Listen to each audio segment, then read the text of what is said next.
I have to. I can't not. Hey guys, it's me again.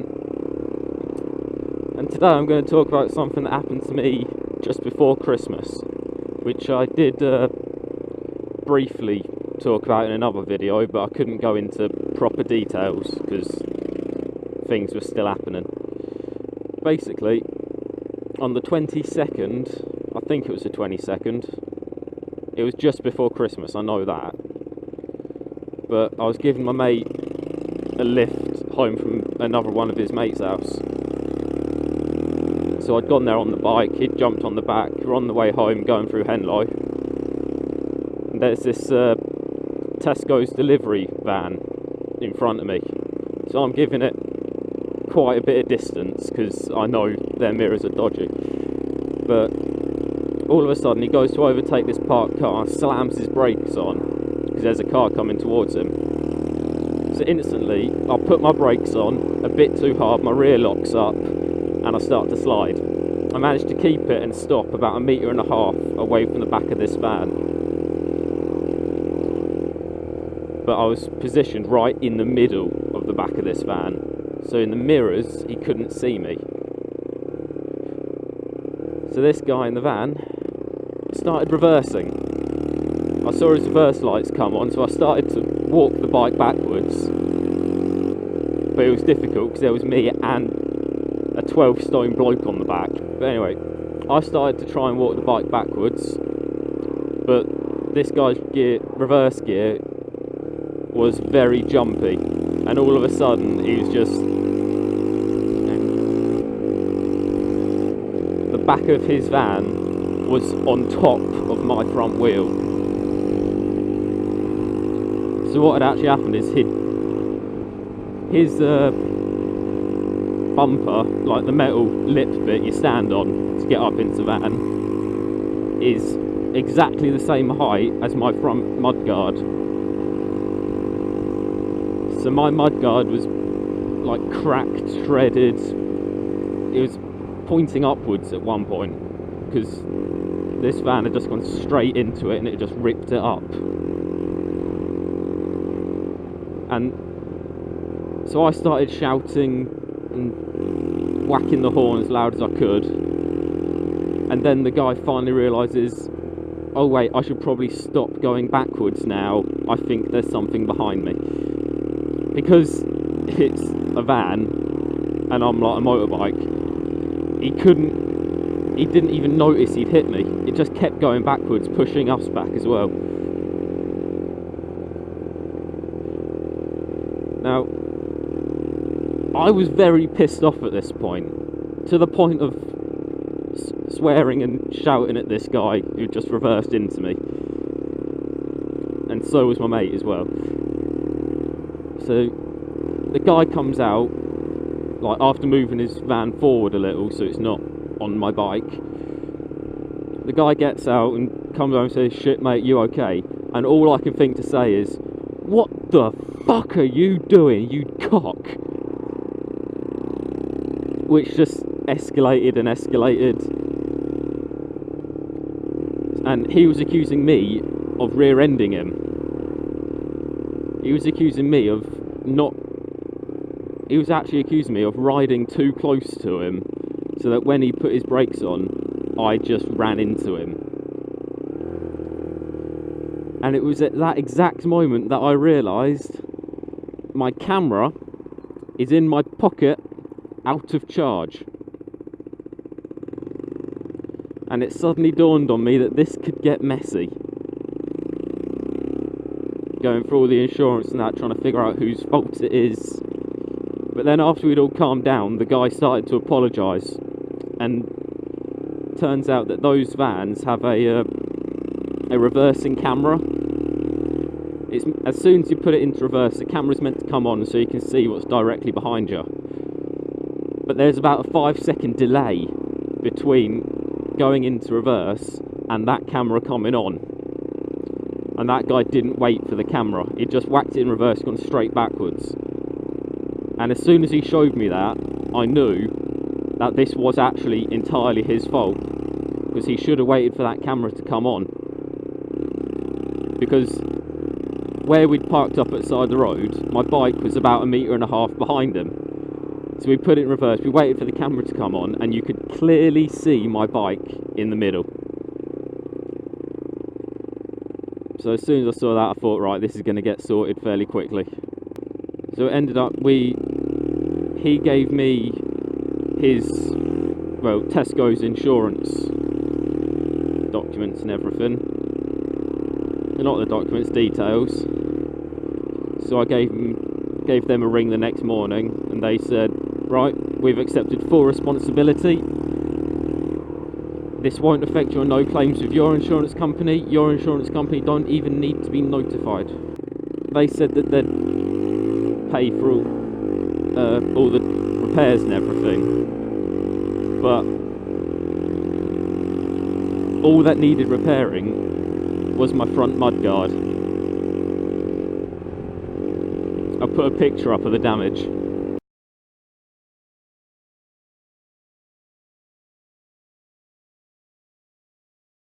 About a week ago, I got a check come through the mail.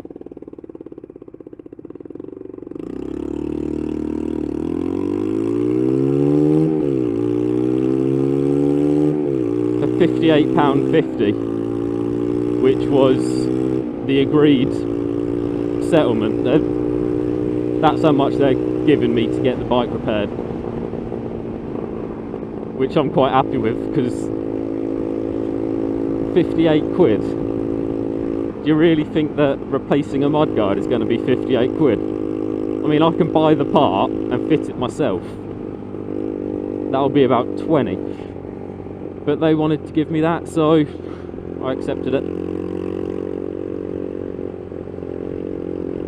But yeah, that's all. It's all sorted now, so I can actually do a video on it, because I wanted to just after it happened, but I daren't because of because everything was still up in the air with the insurance company. Like, am I actually going to get the money to repair it? Are they suddenly going to decide that it was actually my fault? But yeah, the most annoying thing about that whole situation is my camera was in my pocket. Do you know the main reason I bought an action camera? It's so that if I get into an accident, I can prove to insurance companies whose fault it was. And the one time I needed it, it was in my fucking pocket because it had ran out of battery.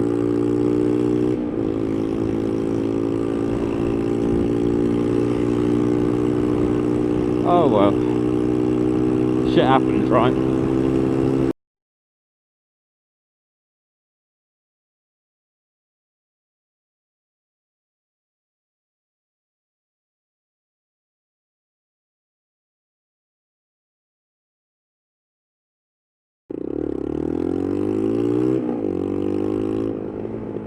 I didn't want to go this way. I did not want to come to Bulldog Services. I have no idea why I've done that.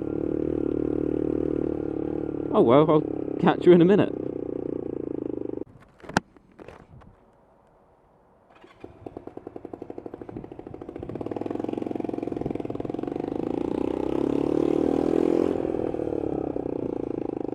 That was ridiculous.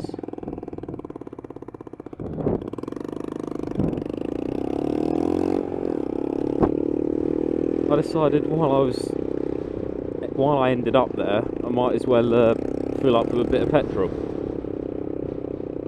So I did a standard thing, what every biker does. You go up to the petrol pump, you ride up to it, you sit on your bike and you fill up, because then you actually get a full tank.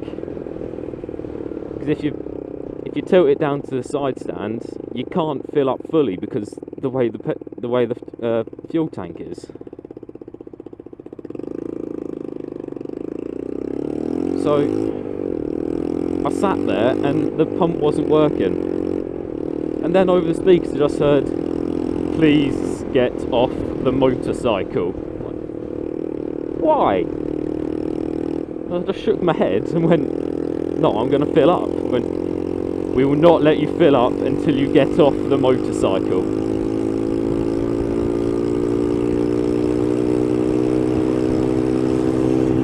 That's fucking ridiculous.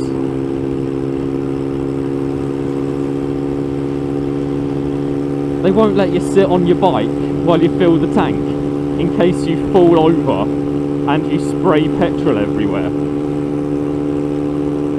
Fuck off. I know how to sit on my bike without dropping it.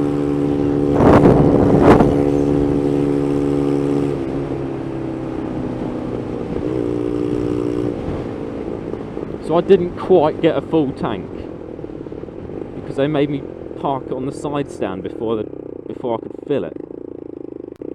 That is the second time I've been told I can't do something completely normal that bikers do at a petrol station.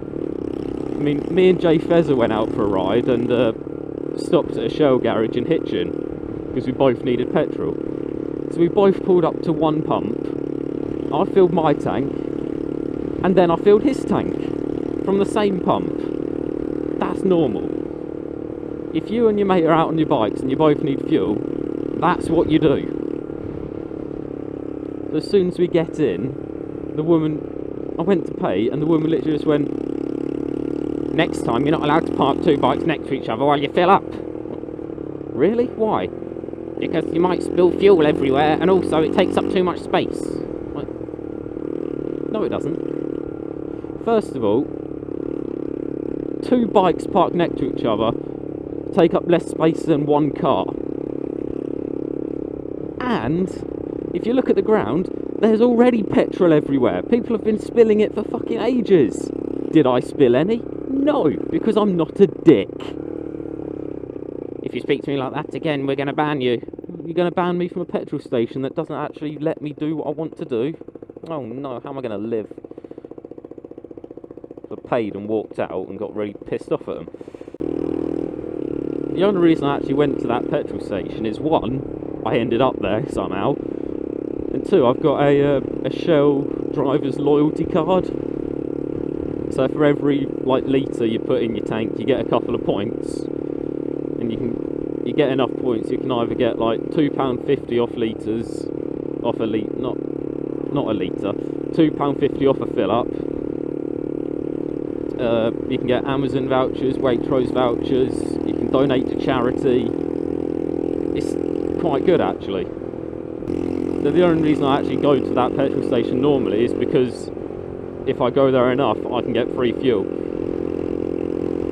I like the idea of free fuel. I've got a phone call I'm going to have to pull over in a minute and answer it.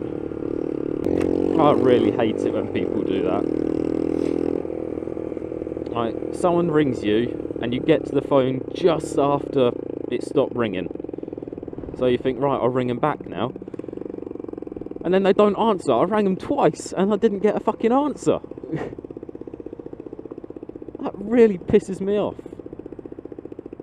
It's like in the split second between hanging up the phone and me dialing, you ran out of the room without your phone. Anyway, we'll end it here. Oh, before I do, check out my Instagram and my Twitter. And if you haven't already got this, it's an app called The Rev, which is basically Instagram, but it's nothing but bikes. It is the biker's Instagram. It's brilliant. It's free to download, so if you haven't already, go and do it. Find me. Follow me. Obviously on the Rev, not in person. If I find you stalking me, we're going to have issues. Anyway, yeah, I think that's about it. Right, I'll catch you all next time. Fucking learners! Every single time, there's a fucking learner on this road! Ah!